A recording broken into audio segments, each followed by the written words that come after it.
इस माइक जगत में प्राय उपदेश करने पर भी विषयों को भोगने की इच्छाएं नहीं छूटती हैं।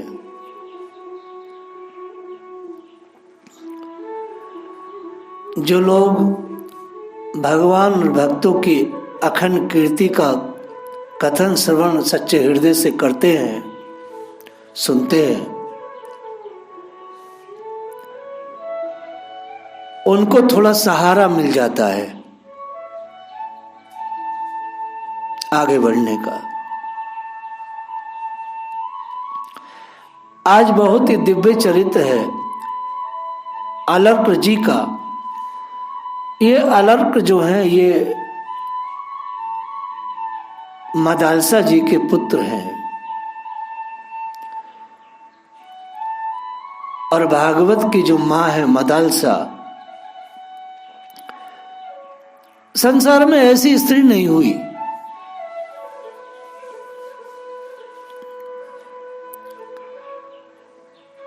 माता मदालसा की बड़ी भारी प्रतिज्ञा थी कि जो भी जीव मेरे उदर में आएगा उसे दूसरी बार गर्भ में जाने की आशा या आवश्यकता कदापि नहीं होगी।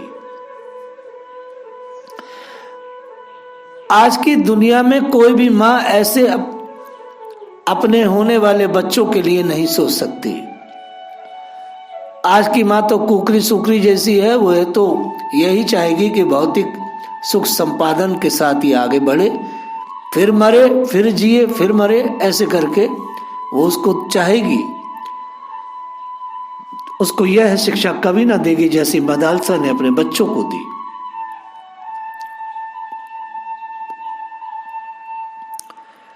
मदालसा चाहती हैं कि आवागमन के चक्र से सर्वदा मुक्त होकर भगवान के श्री चरणों का अनुरागी हो जाए जो भी जीव मेरे गर्भ में आए। मदालसा जी के 4 पुत्र हुए, उनमें से 3 पुत्र माता के उपदेश से पूर्ण विरक्त होकर वन को चले गए। राजा ने बहुत निहोरा किया तो सबसे छोटे जो पुत्र हैं अलर्क जी, उनको माता ने ज्ञान का उपदेश देकर वैराग्य रंग में नहीं रंगा, इसलिए कि कोरे रह गए, क्योंकि राजा ने निहोरा किया मेरे वंश का एक बच्चा तो प्रवृत्ति मार्ग में रहने दो। तो माता ने अलर्क जी को एक अलग से प्रवृत्ति मार्ग का उपदेश दिया। माता ने एक उपदेश सूत्र लिखकर उसे मुद्रिका में बंद करके वह मुद्रिका अलर्क जी को दे दी और कहा जब वे महान संकट में पड़े तब खोलकर इसे देखना। तत्पश्चात अलर्क जी को राजगद्दी पर बैठाकर पतिदेव के साथ मदालसा जी भजन करने के लिए वन को चली गई। वहां भजन में संलग्न पुत्रों को देखकर अति प्रसन्न हुई माता को अलर्क की चिंता थी। मदालसा जी ने अपने 3 पुत्रों को पहले ही वनवासी बना दिया था। अधिक समय तक संसारी सुखों को भोगने के बाद भी जब अलर्क जी को वैराग्य नहीं हुआ तब माता ने अलर्क के बड़े भाइयों को भेजा कि अलर्क को संसार बंधन से छुड़ा लाओ भैया। इन लोगों ने माता की आज्ञा के अनुसार अलर्क को उपदेश दिया, पर अलर्क जी पर कुछ भी प्रभाव नहीं पड़ा। तब उन्होंने अपने मामा काशी नरेश से मिलकर अलर्क के राज्य पर आक्रमण करा दिया। चारों ओर से बड़ी भारी सेना ने नगर को घेर लिया। भयंकर संकट आया। देख माता के द्वारा दी गई मुद्रिका को खोलकर अलर्क जी ने देखा, पत्र पढ़ते ही संसार को आसार समझ राज्य का परित्याग करके वन को चले गए। विरक्त होकर भगवत भजन में तल्लीन हो गए। वन में दत्तात्रेय भगवान का दर्शन हुआ, उससे उपदेश पाकर प्रभु की उपासना की। संसार सागर से सहज ही पार हो गए।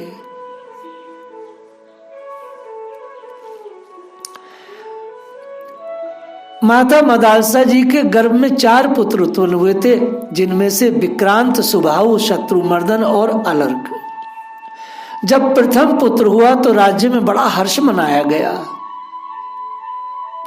हम लोग महाभारत से इस सुंदर कथा को स्मरण कर रहे हैं।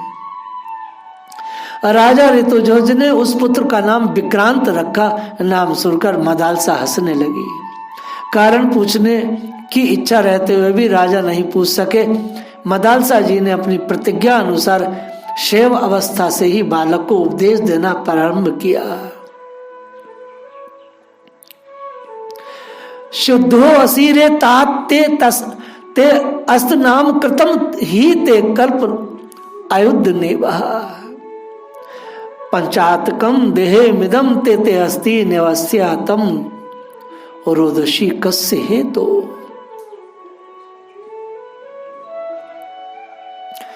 हे तात तो शुद्ध आत्मा है, तेरा कोई नाम नहीं है। ये कल्पित नाम तो तुझे अभी मिला है। यह शरीर भी पंचभूतों क्षिति जल पावक गवन समीर का बना हुआ है। ये है न तेरा है और न तू इसका है। शुद्धो असी रे तात न ते नाम कृतम ही ते कल्पना युद्ध ने। ये न तेरा है न तू इसका है, फिर किस लिए रो रहा है। पुनः शुद्धासी बुद्धसी निरंजन नो असी संसार माया परो वर्जित असी। मदालसा वाक्य उवाचा पुत्रम। परिणाम यह हुआ कि बालक ने बाल्य अवस्था में ही ज्ञानी एवं ममता शून्य होकर आत्म साक्षात्कार के लिए वन की राह ली।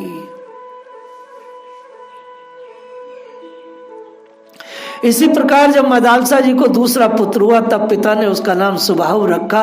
इस पर मदालसा हंसी तथा इस बालक को भी उपदेश देकर पूर्वत ज्ञानी बना दिया। तृतीय पुत्र उत्पन्न होने पर राजा ने उसका नाम शत्रुमर्दन रखा। इस पर मदालसा बहुत देर तक हंसती रही तथा इसको भी ज्ञानोपदेश देकर जीवन मुक्त बना दिया। राजा ऋतुध्वज जब चौथे पुत्र का नामकरण करने चले तो देखा सदाचार परायण मदालसा उस समय भी मंद मंद मुस्कुरा रही थी। तब राजा ने हंसने का कारण पूछा। वह भी कहा कि यदि मेरे द्वारा धरे गए नाम अच्छे ना हो तो इस चौथे बालक का नामकरण तुम ही करो। मदालसा जी ने राजा की आज्ञा शिरोधार्य कर चौथे बालक का नाम अलर्क रखा, जिसे सुनकर राजा बहुत ठठा कर हंसे। सर्वथा असंबंध नाम रखने का कारण पूछा। मदालसा जी ने कहा, राजन, लौकिक व्यवहार चलाने के लिए कोई नाम रख लिया जाता है, वस्तुतः आत्मा का इन नामों से कोई संबंध नहीं है। क्या सुंदर बात है। लौकिक व्यवहार चलाने के लिए कोई नाम रख लिया जाता है, वस्तुतः आत्मा का इन नामों से कोई संबंध नहीं है। आत्मा व्यापक होने से ना तो विक्रांत है, विक्रांत माने एक जगह से दूसरी जगह जाने वाला, और ना ही निराकार होने से स्वभाव ही है, तथा तत्ता सभी शरीरों में एक ही आत्मा का निवास होने से, शत्रु मित्र भेद रहित होने से शत्रुमर्दन नाम भी असंगत है महाराज। ऐसे ही मैंने अलर्क नाम भी रख दिया, जिसका प्रयोजन मात्र व्यवहार सिद्धि है, परमार्थ नहीं। तदंतर मदालसा ने पहले पुत्रों की भांति उसको भी ज्ञानजनक बातें सुनानी आरंभ की। तब राजा ऋतुध्वज ने कहा, देवी जरा तनिक सुनो। हमने तुम्हारी सभी इच्छाओं को पूर्ण किया, अब तुम मेरी भी एक छोटी सी इच्छा पूरी करो। वह यह कि मेरे इस पुत्र को प्रवृत्ति मार्ग में लगाओ, जिससे वंश परंपरा का उच्छेदन न हो, पितरों के पिंडदान का लोप न हो। पति के यो निहोरा विनती करने पर मदालसा जी ने अपने पुत्र, सबसे छोटे पुत्र अलर्क को बड़े विस्तार से प्रवृत्ति परक वर्ण धर्म, आश्रम धर्म, राज धर्म, विधि धर्म, निषेध धर्म का उपदेश दिया। तदंतर बहुत समय बाद वृद्धावस्था आने पर धर्म पारायण महाराज ऋतुध्वज ने अपनी पत्नी के साथ तपस्या करने के लिए वन में जाने का विचार किया। पुत्र का राज्याभिषेक कर दिया। उस समय मदालसा ने अपने पुत्र की विषय भोग, विषय का शक्ति को हटाने के लिए उससे यह अंतिम वचन कहा, बेटा, यदि तुम्हारे ऊपर कोई असह्य दुख आ पड़े तो मेरी दी हुई इस अंगूठी से उपदेश पत्र निकालकर जो रेशमी वस्त्र पर बहुत सूक्ष्म अक्षर में लिखा है तुम अवश्य पढ़ना। तत्पश्चात पुत्र की अंगूठी देकर राज्य कार्यभार सौंपकर बहुत बहुत आशीर्वाद देकर महाराज ऋतुध्वज और महारानी मदालसा वन में चले गए। माता पिता का वन में आगमन सुनकर सभी पुत्रों ने आकर प्रणाम किया, क्योंकि 3 पुत्र तो सन्यासी बनकर वन में रह रहे थे। माता मदालसा अपने ही पुत्र को पहचान न पाई, इसलिए कि बचपन में ही 11 साल की अवस्था में घर छोड़कर आए थे, अब बहुत बड़े हो गए थे। सिर पर जटा जूटे, शरीर पर बक्कल है, परम तेजो में रूप, अतः पहचानना कठिन था। माता ने पूछा, आप लोग किसके कृपा पात्र हैं? जरा विचार तो करो। जो तीनों सन्यासी थे तो मदालसा के ही पुत्र थे। आज माता भी वन में तप के लिए आई है। आप लोग किसके कृपा पात्र हैं? वो बोले, हम श्री माता मदालसा जी के कृपा पात्र हैं। माँ ने बड़ा स्नेह किया, अपने को तथा पुत्रों को धन्य माना तथा अलग के लिए पुत्रों से अनुरोध किया, पुत्रों, मेरे शिष्यों, जैसे हो तैसे उसे भी परमार्थ पर अग्रसर करो। माताओं को आज्ञा सिरधार्य कर ज्येष्ठ पुत्र सुभाव नगर में आए। बाग में आसन लगाए। जब अलग जी अपने अग्रज का आगमन सुन मिलने के लिए आए तो सुभाव जी ने उन्हें बहुत उपदेश किया, परंतु इन्होंने उस पर कुछ भी ध्यान न दिया। प्रत्युत नाराज भय कि अपने तो घर बार छोड़कर लंगोटी लगाकर भिखारी बने हो, अब हमको भी बाबा जी बनाना चाहते हो। तब सुभाव ने कहा कि यदि हमारा उपदेश नहीं मानना है तो राज्य छोड़ो, बड़े तो हम हैं, अतः राज्य के वास्तविक अधिकारी तो हम हैं।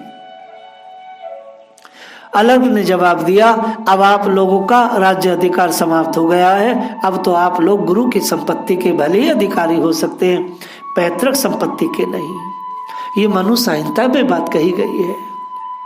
जब सुभाव ने बलपूर्वक राज्य लेने की बात कही तो अलग ने उपेक्षा पूर्वक कहा, व्यर्थ की बातों से कार्य सिद्ध होने का नहीं, शक्ति हमारे हाथ में, चाहूं तो कारागार में डाल दूं, जीवन भर जेल में ही पड़े पड़े सड़ जाओ। जब सुभाव ने देखा ये किसी तरह से बात मानने को प्रस्तुत नहीं है, तब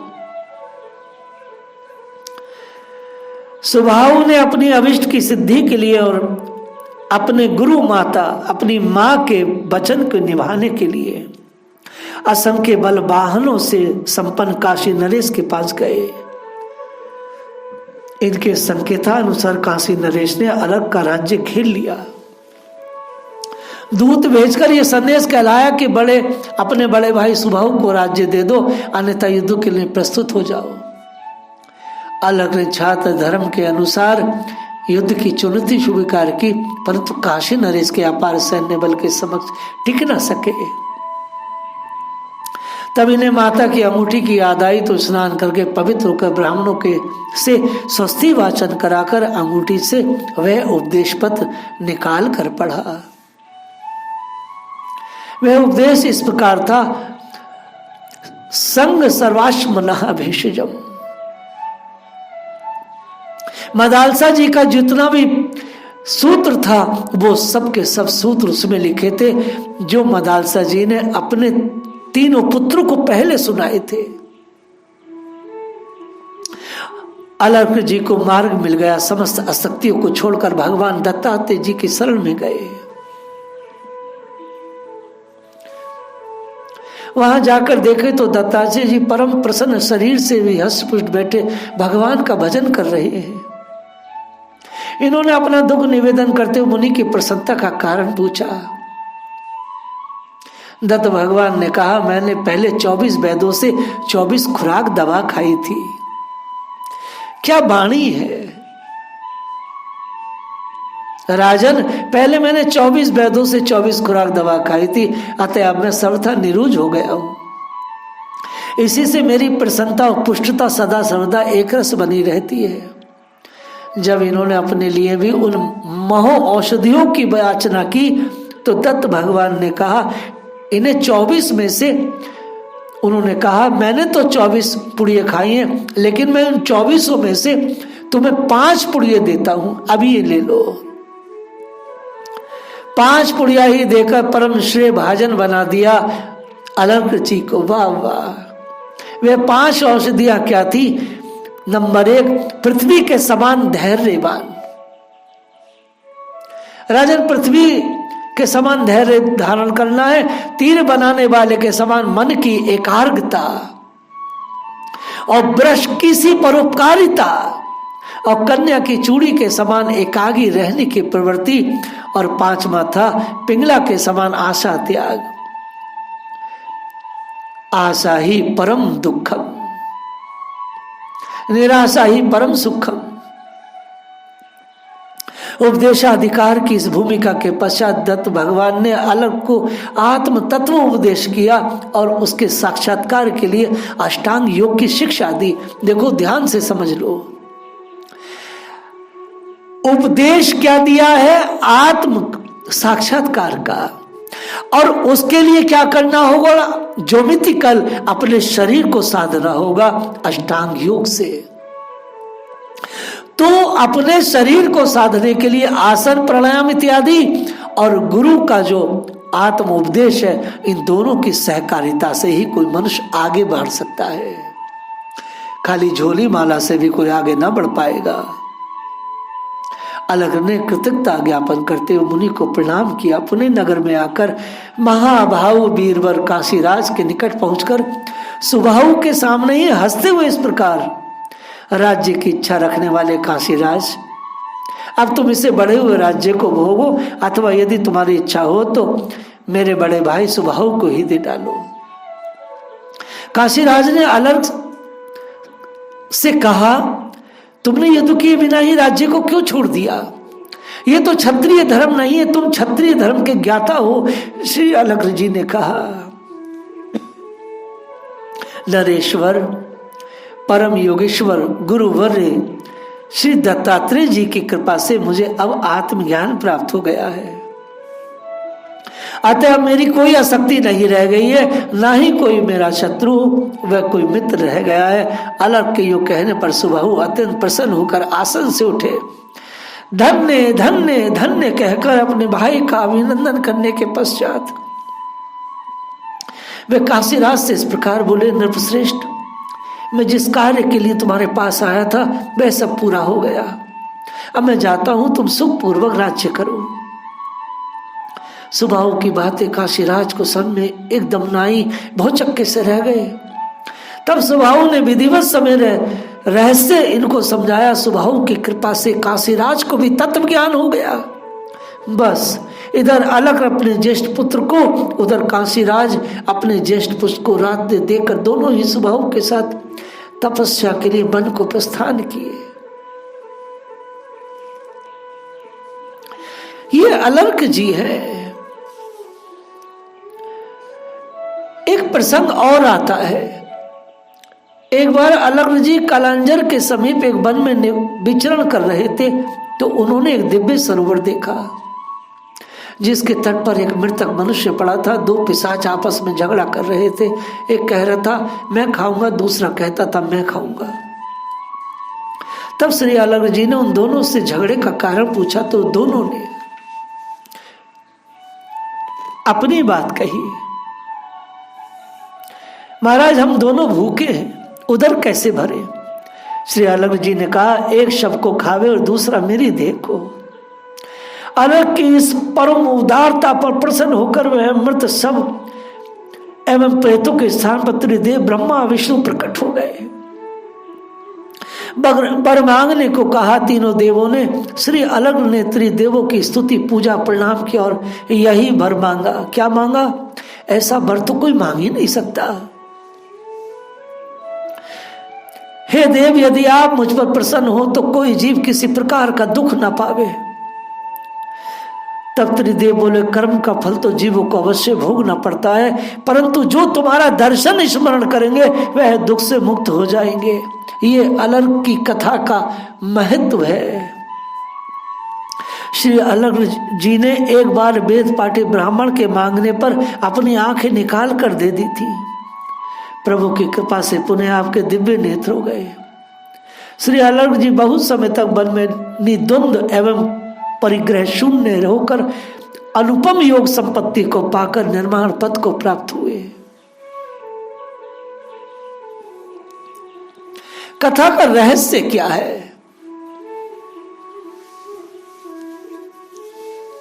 प्रवृत्ति मार्ग में बाधा तो कुछ नहीं है, लेकिन ममता करोड़ों जगह बटी होती है। लोग अक्सर कहते हैं घर में रह के भक्ति हो सकती है, भक्ति हो रही है, होती है, लेकिन मेरे भाई जिस भक्ति की जरूरत है वो भक्ति अब कलिकाल के ग्रस्तों में नहीं रह गई है। जिस भक्ति में वैराग्य नहीं है, जिस भक्ति में ज्ञान परक व्यवहार नहीं है, वह भक्ति अपूर्ण है। व्यवहार ज्ञान परक होना चाहिए। लोग गोपी भाव की बात करते हैं, लोग गोपी चरित्र की बात करते हैं, लेकिन मेरे भाई ये गोपी भाव गोपी चरित्र यह तो वैराग्य की खिलावट है। अगर वैराग्य नहीं है तो भक्ति नहीं खिलेगी, वैराग्य नहीं है तो 84 लाख योनि से मुक्ति नहीं मिलेगी। लोग अपने नाम की बात करते हैं, लोग अपने वंश की बात करते हैं, लोग लोकाचार की बात करते हैं, लेकिन भैया वैराग्य, वैराग्य सद्गुरु वेद वचन विश्वासा। गोसाई जी ने मानस में कहा है जो सच्चा गुरु है उसके जो वचन है वो वेद की वाणी है, वेद की वाणी है। कोई सी भी कथा हो, जो भी कथानक मैं उठाता हूं, उस कथा का जो मूल है वो वैराग्य है। अगर आपके पास वैराग्य नहीं है तो आप ठगे जा रहे हो। धनवान होना बुरी बात नहीं है, अच्छा है, लेकिन धनवान रहते हुए, धन के बीच में रहते हुए वैराग्य को सिद्ध कर लोगे तो बड़ी मौज रहेगी। क्योंकि हर दिन हम मृत्यु की तरफ बढ़ रहे हैं, ये तो सब छिनने ही वाला है, इसलिए वैराग्य सबसे बड़ी वस्तु है। यहां तक कहता हूं वैराग्य भक्ति से भी बड़ी चीज है। अगर आपके पास वैराग्य होगा तो भगवान को बड़ी चटपटी लगती है वैराग्यवान व्यक्ति से मिलने की।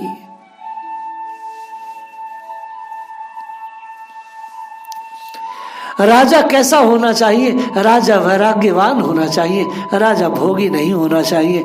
इस देश की बहुत बड़ी आज भाग्य है कि हमारे राजा लोग जो हैं वो वैराग्य से परिपूर्ण है। वैराग्य बहुत बड़ी वस्तु है, इसलिए भक्ति तो सब लोग करते हैं घरों में, अच्छा है, मैं उसका खंडन नहीं कर रहा, लेकिन भैया वैराग्य तो लाओ। बिना वैराग्य के काम ना बनेगा, वैराग्य तो सिद्ध करना पड़ेगा। जय श्री राधे।